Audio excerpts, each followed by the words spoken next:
My name is Rahzel. All right. I'd like to introduce a friend of mine, Martha Mooke. Hey. Great to be here at Poptech. Very excited. Electric violist. Pretty cool, right? So I brought a special surprise for you guys this year, and Martha is the surprise. I'm so delighted to be here. I attended all the sessions yesterday. I'm just a little bit overwhelmed, still processing it, so delighted to be here. So we're here today to talk about our collaboration, which is called Beats Per Revolution. And we recently premiered it at Symphony Space in New York City. So we're going to be, that was a selection from that. We'll play a little bit more. We'll show you some video from it. So we'll talk a little bit about how we met, which were kind of unusual circumstances. Pretty cool, though. Pretty cool how we met. At Carnegie Hall. Yeah, we were Performing with Philip Glass. So it was 2012, the annual Tibet House benefit concert. And my string quartet, Scorchio, we're sort of the house string quartet. We've been doing it since 2001. The first time we played with David Bowie was then. And so we come back every year. Patti Smith's band is the house band, and we get to play with all kinds of cool people: Lou Reed, Iggy Pop, Laurie Anderson, and Rahzel. Hey, me again. And he's like, a string quartet. Nice. What do? We improvise. We improvise. But it was kind of cool playing in Carnegie Hall for a couple of years and meeting Martha Mooke and playing with Philip Glass. Just imagine.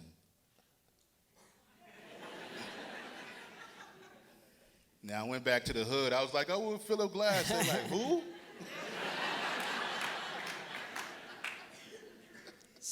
Did you say Drake? No, Philip Glass. But it's T. Diddy? No, Philip Glass. But Philip is so cool that he's got so many different worlds revolving around him, and he's so generous, and so he brings people like us from different worlds. I was talking with someone yesterday. I said it's parallel universes, but it's worlds colliding. Instigate. So we saw the potential, and we just kept finding opportunities to work together, and I'll talk a little bit more about this particular opportunity, but we start by sitting in a room and saying, what should we do? And we just start doing sounds like... Great collaboration to me. And the compositions that we created is an ode to Gil Scott-Heron, which, if you guys know the history of Gil Scott, in the 60s and the 70s, it's the whole revolution, the movement for equality. And he was kind of like the catalyst for a lot of the rappers, because him and the Last Poets were kind of like our mentors, and we watched them, just rhyme and put poetry over music and beats and rhythm. So it was pretty cool to put these things together with Martha. And for our next piece.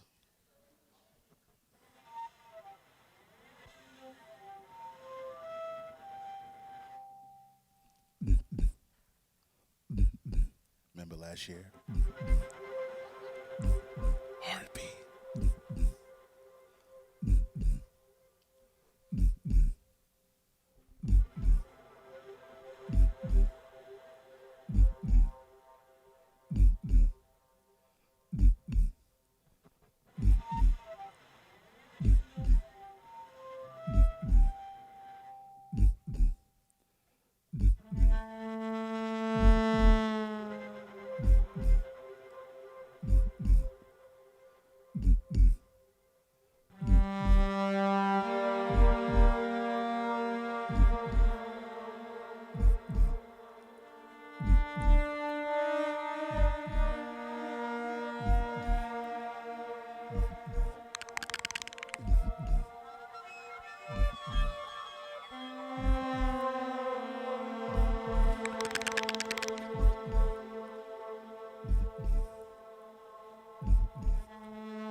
Instigate. So Rahzel told you a little bit about some of the influences. I'm going to read a little bit about from the program notes of the piece. Who in Symphony Space came to me to curate a series, and I immediately was thinking, what can we bring to this neighborhood that they don't usually have? And beats popped in there, and Rahzel right away. So the title is a play on the term beats per minute, like heart rate, like metronome marking, and revolutions per minute, as in the speed of which that vinyl spins. So it's the literary, and the musical revolution that has and continues to take place since the mid-20th century that results in societal, philosophical, and sonic shifts in the evolution of music.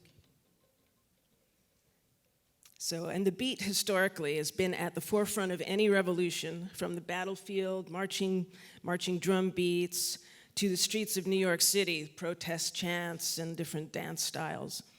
And beat has also been used to define a social and literary movement in America, namely the countercultural beat generation, led by the poets Allen Ginsberg, Jack Kerouac, and William S. Burroughs. And as Rahzel mentioned, Gil Scott-Heron's poem, epic poem, "The Revolution Will Not Be Televised," set to the beat of drums, sheds light on the struggle for equality.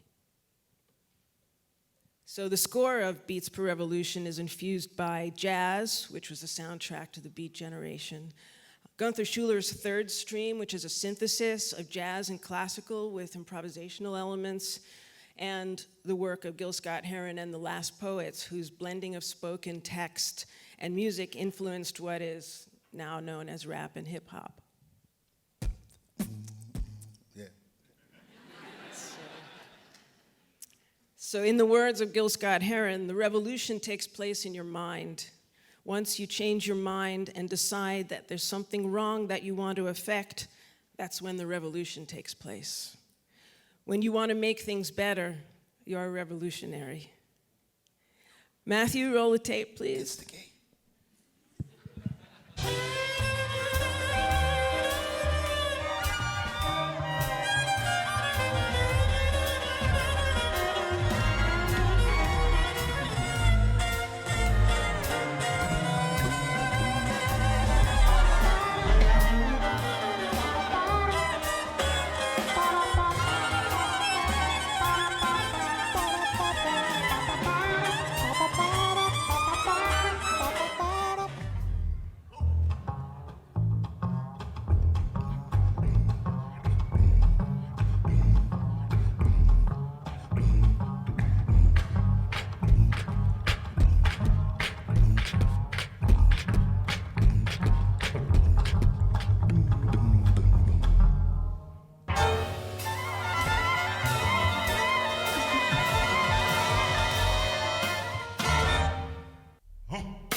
Revolution.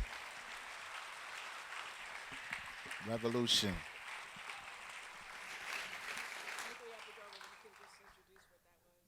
That was Beats Per Revolution, a residency that we had at Symphony Space.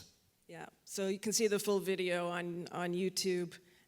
It was a great, Rahzel did a kiddie workshop, taught some kids to beatbox. Boots, cats, anybody? Boots? We had a spoken word residency. It was a really amazing opportunity that we collaborated on. So been delighted to bring it to you here today. Enjoy the rest of Poptech. Yeah. And do as much instigating as you possibly can. Instigate. Thank you. You see somebody, instigate.